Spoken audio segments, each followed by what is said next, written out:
कांग्रेस सांसद इमरान मसूद ने केंद्र और प्रदेश सरकार पर गंभीर आरोप लगाते हुए कहा है कि देश में बेरोजगारी, पेपर लीक की घटनाएं और शैक्षणिक व्यवस्थाओं की अव्यवस्था के कारण युवाओं का भविष्य संकट में है। वो सहारनपुर स्थित कांग्रेस जिला कार्यालय में आयोजित प्रेस कॉन्फ्रेंस को संबोधित कर रहे थे। इमरान मसूद ने कहा कि लगातार सामने आ रही पेपर लीक की घटनाएं इस बात का प्रमाण है कि परीक्षा व्यवस्था पूरी तरह असुरक्षित और अव्यवस्थित हो चुकी है।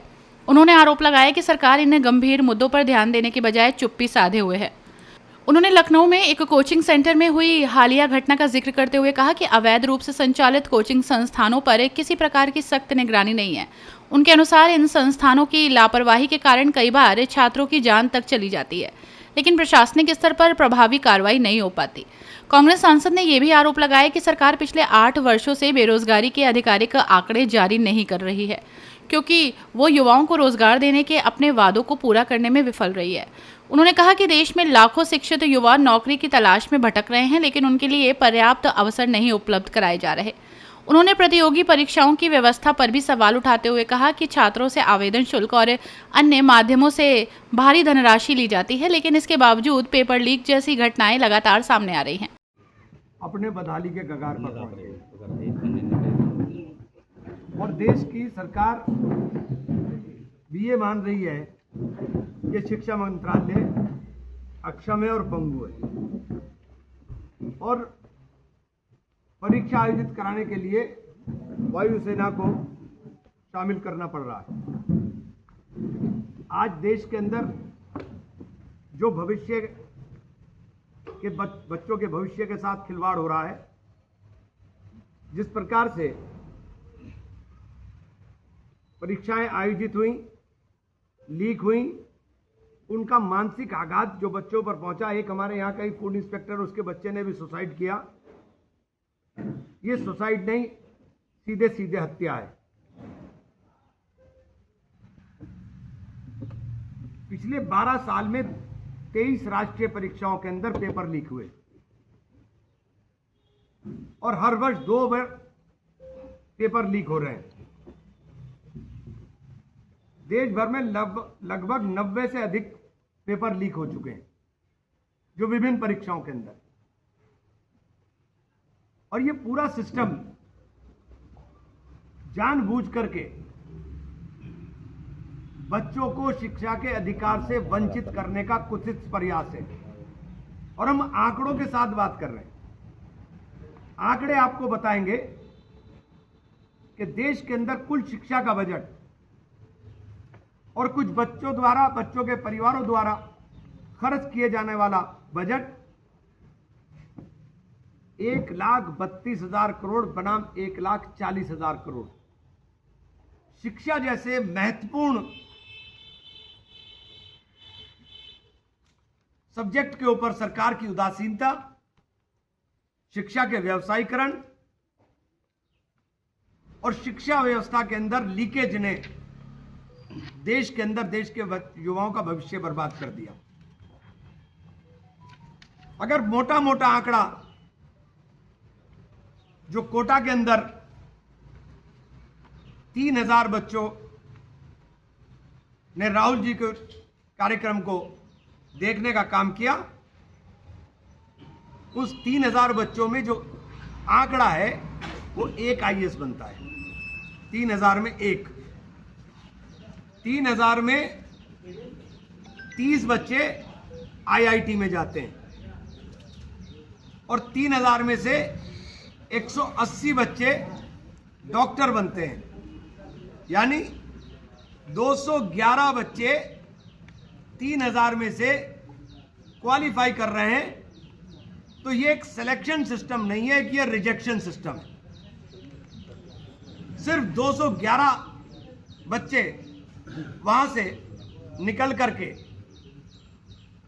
जो बच्चों के लिए शिक्षा, जो सपना पंडित जवाहरलाल नेहरू का था, जिस शिक्षा व्यवस्था की बुनियाद देश के अंदर मौलाना अबुल कलाम आजाद ने रखने का काम किया था, संस्थान बनाए थे, ये उन संस्थानों की बर्बादी की दास्तां बयान कर रहा है। नीट परिवारों का जो खर्च है, 22 लाख नीट छात्रों ने 1 लाख 132 100 मतलब 1.23 लाख करोड़ यानी 132 लाख करोड़ रुपया जो है ये बच्चों ने खर्च किया और इसके सापेक्ष 1.4 लाख करोड़ रुपया सरकार खर्च कर रही है। तो ये दुर्दशा है, लूट मची हुई है। गरीब का बच्चा तो ये सिर्फ 22 लाख बच्चों का आंकड़ा दे रहा हूं मैं जो नीट के अंदर बैठे थे। देश की आबादी 140 करोड़ है। 140 करोड़ की आबादी के अंदर गरीब के बच्चे को तो पढ़ने का अधिकार ही नहीं रहा है। गरीब बच्चा पढ़ाई कैसे कर पाएगा? टॉप 5 परीक्षाओं का खर्च गवर्नमेंट ऑफ इंडिया का 3 गुना जो परिवार खर्च करते हैं उनसे 3 गुना खर्च परिवार करते हैं जो गवर्नमेंट ऑफ इंडिया का बजट है। ये इकोनॉमिक सिस्टम देश के अंदर डेवलप किया गया पिछले 12 सालों के अंदर। और ये आंकड़े अपने आप में, क्योंकि 5 परीक्षाएं एसएससी, यूपीएससी, आरआरबी, जेई और नीट, ये परीक्षाएं हैं। उन्होंने कहा कि छात्र अपनी मेहनत, समय और पैसा लगाकर परीक्षाओं की तैयारी कर रहे हैं और ऐसे में सरकार की जिम्मेदारी है कि वो एक निष्पक्ष और सुरक्षित परीक्षा प्रणाली सुनिश्चित करें। उन्होंने युवाओं के हित में ठोस और प्रभावी कदम उठाने की मांग की। इमरान मसूद ने कहा कि लोकसभा में नेता प्रतिपक्ष राहुल गांधी लगातार युवाओं और छात्रों के मुद्दों को उठा रहे हैं।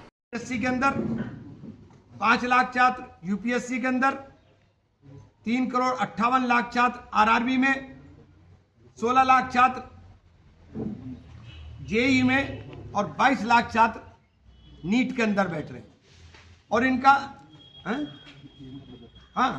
इनका जो बजट है वो 0.20 लाख करोड़ एसएससी में, 0.25 लाख करोड़ यूपीएससी में, 0.36 लाख करोड़ आरआरबी में, 1.3 लाख करोड़ जेई में और 1.32 लाख करोड़ नीट के अंदर। ये स्थिति अगर देश के अंदर है तो देश तरक्की कैसे करेगा? देश का युवा ना शिक्षित हो ना रोजगार मांगे। ये सरकार इस रास्ते के ऊपर चल रही है। और आप स्थिति ये देख लीजिए कि जो बच्चे छात्र पास हो रहे हैं उसके अंदर वसूल कर रहे हैं। हाँ, प्राइवेट स्कूल। हाँ, इसमें आंकड़े लिखे हुए। ये रहा, अच्छा ये रहा। 1000 बच्चों में 12 बच्चे सैलरी वाला रोजगार पा पाते हैं। 1000 में 12 ये, और उनमें से 651 बच्चे, 691 ऑलमोस्ट 70% बच्चे मनरेगा, स्वरोजगार और गिग वर्क इसके अंदर लगते हैं और 297 बेरोजगार। ये शिक्षा व्यवस्था, ये आंकड़े हैं। इन आंकड़ों को, ये सरकार के आंकड़े, हमारे आंकड़े नहीं हैं, ये सरकार के आंकड़े हैं। अब ऐसी शिक्षा व्यवस्था अगर देश के अंदर होगी तो देश का भविष्य उज्जवल कैसे होगा? देश के बच्चों के साथ जगह जगहों पर ये जो कोचिंग सेंटर खुल गए, इनके अंदर मानकों का ध्यान रखा नहीं जाता। और 2 बड़ी दुखद घटनाएं, पहले दिल्ली में पानी भरने के कारण और कल लखनऊ के अंदर आग लगने के कारण मासूम छात्रों ने अपने जीवन का बलिदान दिया है। उनके मां बाप के सामने बच्चे जले, उनके दर्द का हम लोग एहसास भी नहीं कर सकते कि किस पीड़ा के साथ वो लोग गुजरना का काम किया।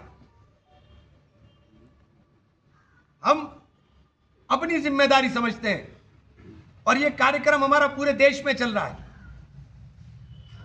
पूरे देश में हर जगह अभी प्रेस कॉन्फ्रेंस कर करके हम लोग, चूंकि मीडिया चौथा स्तंभ है, समय है कि आप भी अपनी जिम्मेदारी निभाएं।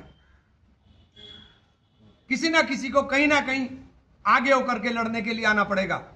हमारे नेता राहुल गांधी ने इस मुहिम को बढ़ाया है और इसी सिलसिले में पूरे देश के अंदर हमारी ये प्रेस कॉन्फ्रेंस के माध्यम से राहुल जी अभी प्रयागराज जा रहे हैं। हम लोग एक लोगों को जागरूक करने का, लोगों को बताने का और खड़े होने का आह्वान करने के लिए हम लोग निकले हैं।